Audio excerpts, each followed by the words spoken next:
The Galactic Empire stretched across 1,000 systems, its fleets patrolling the lanes of trade like armored predators. To its admirals, humanity was nothing but a noisy frontier species, useful for cheap labor, irrelevant in war. The official doctrine called them too young to understand true power. That belief hardened into arrogance, and arrogance into cruelty. On the fringes of Imperial space, human settlements were raided without warning, blockades imposed for minor infractions, and entire colonies treated as bargaining chips in political games no human was allowed to play. On a remote trade station orbiting a cold, dying world, 3 sisters lived as quietly as they could. One studied engineering, her hands always stained with grease from salvage parts. Another served as a medic in the small infirmary, treating miners who couldn't afford off-world care. The youngest dreamed of leaving the station entirely, of seeing stars no human had ever named. They believed their family was ordinary, except for the occasional encrypted messages that arrived on their mother's birthday, always marked with military-grade seals, always unreadable. She dismissed them with a tired smile, saying they were clerical mistakes. None of them truly believed it. When the Empire arrived, they came not as diplomats, but as jailers. A pair of destroyers docked without clearance, their troops sweeping through the station corridors in rigid columns. Cargo was seized, records confiscated, and any human who protested beaten into silence. Imperial officers claimed the station had been harboring dissident elements.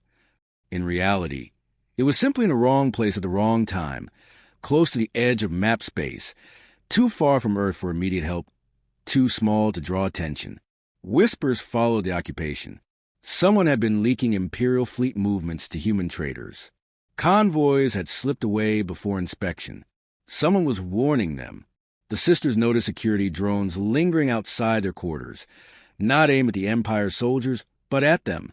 They had no reason to be targets, no ties to human intelligence, no wealth or influence to make them valuable. Yet the pressure increased daily. Imperial Marines demanded to know where the courier was hiding, and nobody understood what that meant. The eldest sister saw the first hint that something was deeply wrong when she intercepted a fragment of Imperial communications during a repair job. They were not hunting smugglers. They were hunting a name. BY, the middle sister, heard miners talking in hushed voices about a myth from Earth's darker history. The Baba Yaga, a human ghost story whispered among spies and assassins, a figure parents pretended didn't exist. It was said that when governments needed a monster, they called her. When the work was done, there were no witnesses, no survivors, and no trace of her passing. Surely it was just a fairy tale, they thought. Surely. Then came the first message. It arrived through an obsolete courier system, routed across dead satellites no one had used in decades. It was addressed simply to them. Do not interfere. They will learn. Mother. They tried to dismiss it as a trick, but the encryption was beyond anything the station had access to. It wasn't fake. Their mother had sent it, or someone who knew things only she could know. Meanwhile, the Empire tightened its grip. Civilians were confined to quarters. Food shipments were restricted, and anyone suspected of helping smugglers was marched into airlocks under the accusation of treason. Yet at the same time, strange accidents began to occur. A blockade frigate's engines failed just outside the system, stranding it helplessly. An Imperial supply depot exploded in what official reports called a malfunction, though witnesses swore they saw a black ship vanish into faster-than-light transit just moments before. Imperial commanders laughed it off as coincidence. Humans couldn't possibly organize such precise strikes. The sisters lived in quiet fear, yet also with a growing sense of unease. They were not the ones doing this, but someone was fighting for them, someone with resources far beyond any resistant cell. They began to wonder if the myth of the Baba Yaga wasn't myth at all. Their mother's calm, distant demeanor during her rare transmissions made new, frightening sense. The more they thought about it, the more their memories twisted into something unfamiliar. The late-night visitors she never explained, the scars she said were from accidents, the way even local officials lowered their voices when she walked by. The Empire's blockade became a test of human patience. On Earth, officials petitioned for diplomatic talks. On the trade station, Imperial officers ridiculed those efforts, broadcasting propaganda about Human savages learning obedience. The sisters kept their heads down, but tension coiled around them like wire ready to snap. Then, late one night, as the youngest watched drifting stars through a viewport, she noticed a glint moving against a backdrop. Too precise to be debris, too slow to be a warship. It hovered, watching, and then was gone. The next day, another message arrived. Do not speak to them. Do not resist. We are already here. In hidden corridors of the station, alarms went off in systems no one had touched. Docking clamps failed without warning. Imperial gunboats drifting uncontrolled as they scrambled to recover. Cargo manifests mysteriously erased themselves. Weapons caches vanished. Every act was subtle, surgical. Not open rebellion, not chaos, something colder. Someone was sending the Empire a warning that they didn't yet recognize as a warning. By the end of the week, the admiral commanding the blockade ordered harsher measures. Break them, he said. Humans understand only force. So they began threatening executions. They dragged station officials to interrogation, broadcasting threats to the rest of the inhabitants. But the executions never happened. Every time a Marine raised a weapon to carry out an order, the weapon jammed, malfunctioned, or misfired. Surveillance logs showed nothing unusual, yet technicians swore their systems had been tampered with remotely. The sisters began to fear not only the Empire, but also the unknown hand shielding them. Who had such power? Why did they keep sending warnings not to interfere? And why did the messages always end with the same word, Mother? The Imperial Admiral, convinced humanity was weak, laughed at the growing rumors of invisible sabotage. Let them whisper about ghosts, he told his subordinates. We are the Empire. We crush insects. He doubled the patrols, sent more ships, and demanded Earth surrender all known operatives within 30 standard days or face planetary sanctions. The humans on the station knew they had no such operatives. But someone, somewhere, was already making the Empire bleed. Far from the trade lanes, on dead worlds no longer mapped, coded beacons began to activate.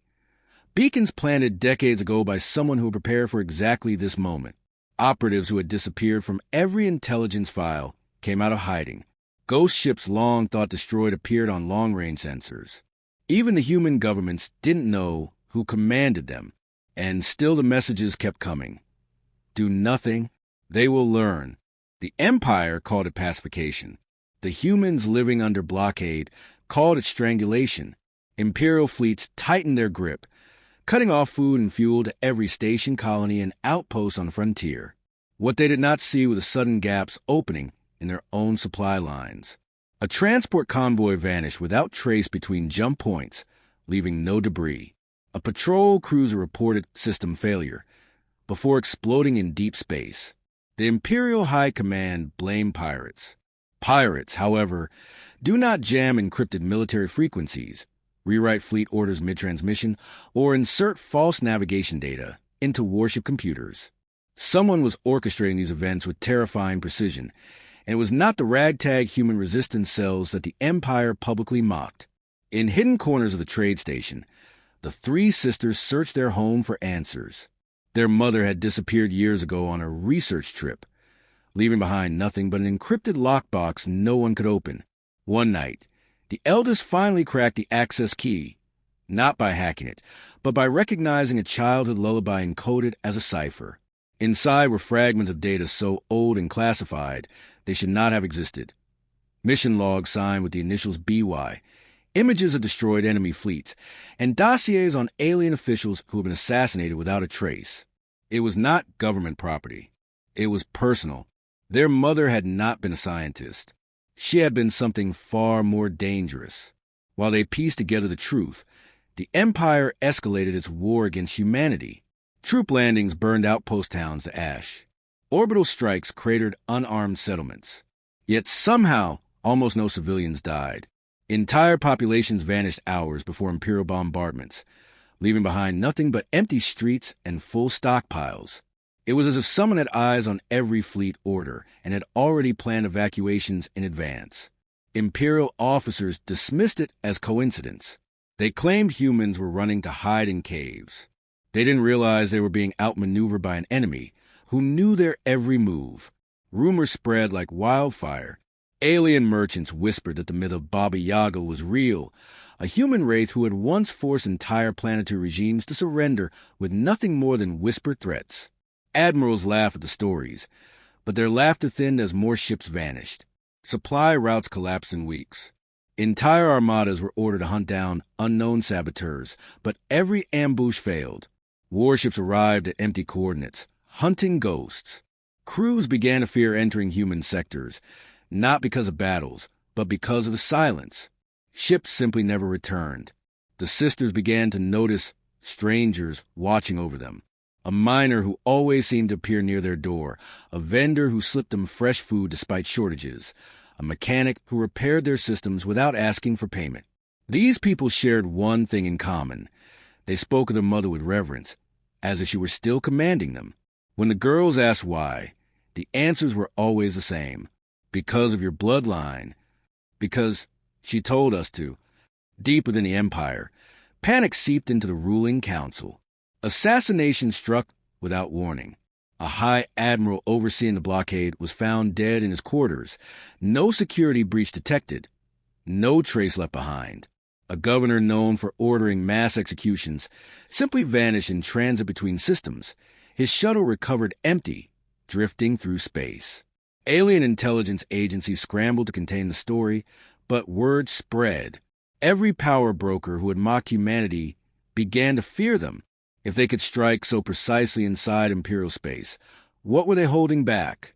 The girls found more evidence hidden in the lockbox. A voice recording, their mother speaking as if to them. If they ever come for you, do not resist. Do not run. You will be protected. But understand this. The day they lay a hand on you is the day we stop pretending to be civilized. The calmness in her tone was worse than anger. It was the voice of someone who had done this before. As the Empire tightened control, it inadvertently revealed how weak it truly was. It relied on fear, on the assumption that its victims would submit. But the humans did not fight openly. They bled the Empire, without showing their face. Fuel depots caught fire. Communications arrays overloaded and burned out. Dreadnoughts exited hyperspace only to find their escorts missing, destroyed en route. Alien commanders accused each other of treachery, unable to comprehend that an inferior species could outthink them at every step. By the time Imperial intelligence realized they were dealing with a coordinated response, it was too late. Entire sectors of military infrastructure were gone.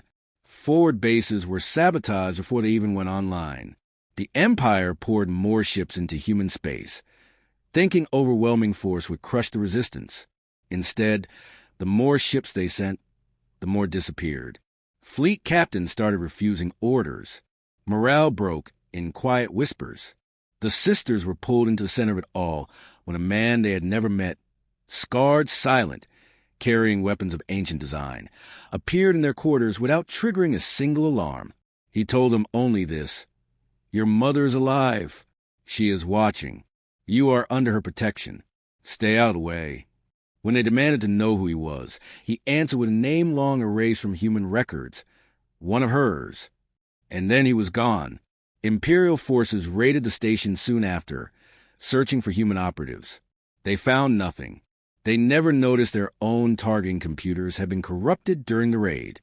Hours later, 2 of their warships collided during a hyperspace jump, killing thousands of their own soldiers. The official report called it pilot error. The unofficial whispers blamed the Baba Yaga. As weeks passed, the Empire grew desperate. Publicly, they insisted they were winning. Privately, they admitted they were being hunted. An entire task force sent to destroy a human colony world reported technical difficulties before vanishing off Imperial tracking grids. When search vessels arrived, they found wreckage, not human settlements, but of their own fleet. No distress calls, no survivors, only ships cut apart with surgical precision. The sisters knew the truth now. Their mother had not vanished. She had gone aground, activating a network built in the shadows over decades. Former assassins, rogue artificial intelligences, and soldiers thought dead answered her call.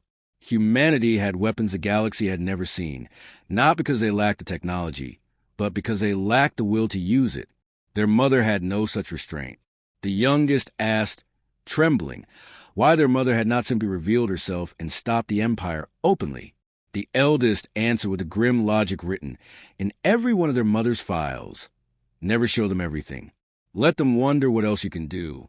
When another Imperial admiral ordered the execution of hostages to make humans submit, the executions failed in the strangest way. Every weapon aimed at the prisoners jammed. Every Marine in the squad was found unconscious, unharmed, with no memory of what had happened.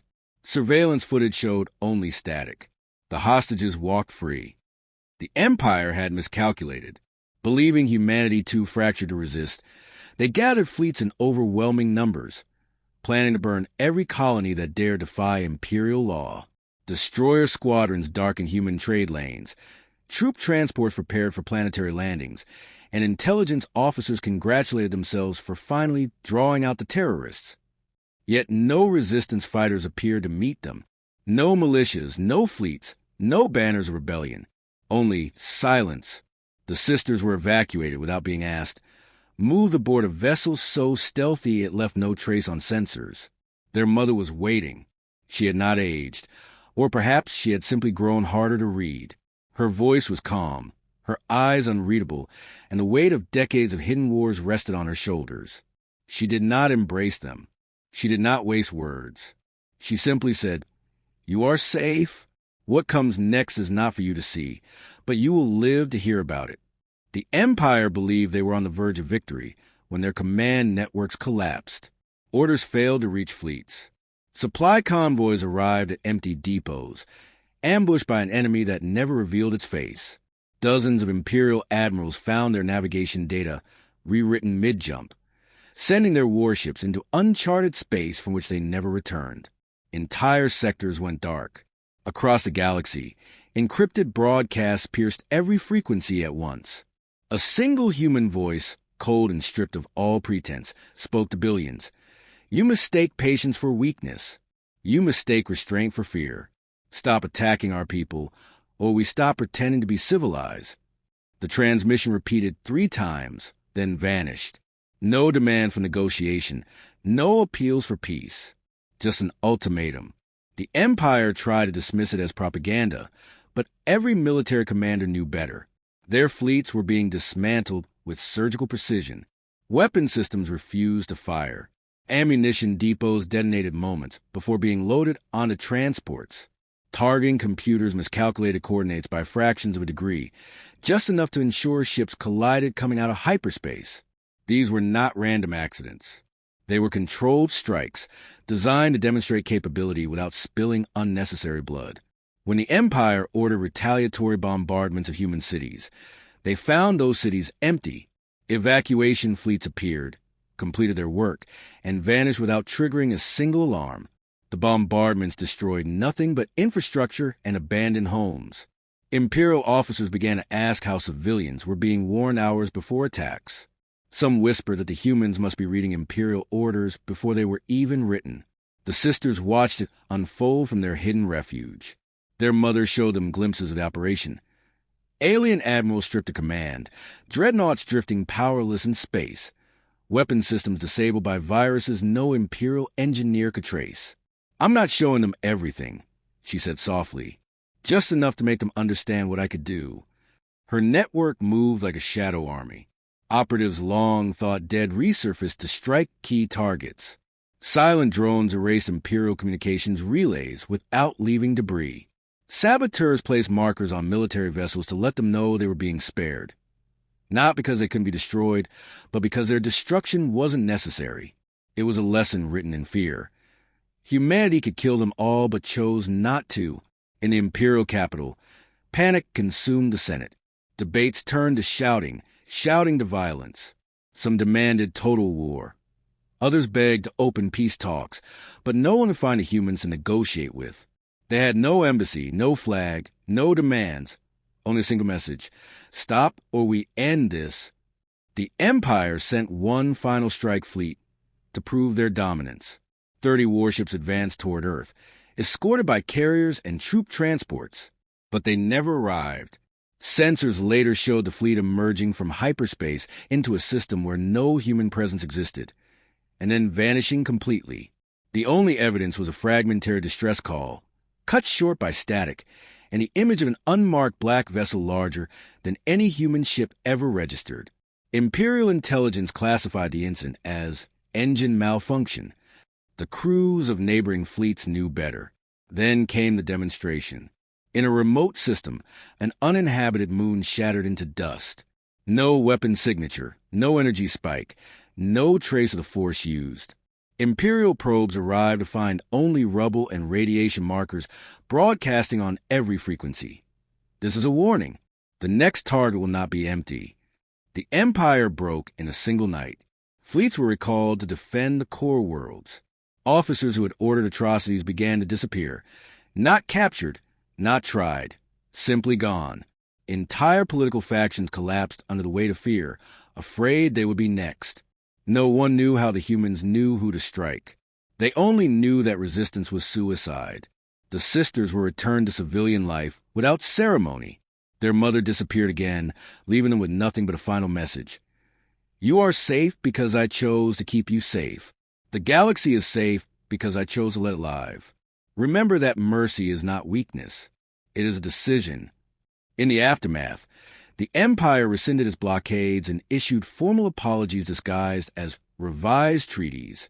Alien media speculated about what secret human weapon had forced such a humiliating retreat.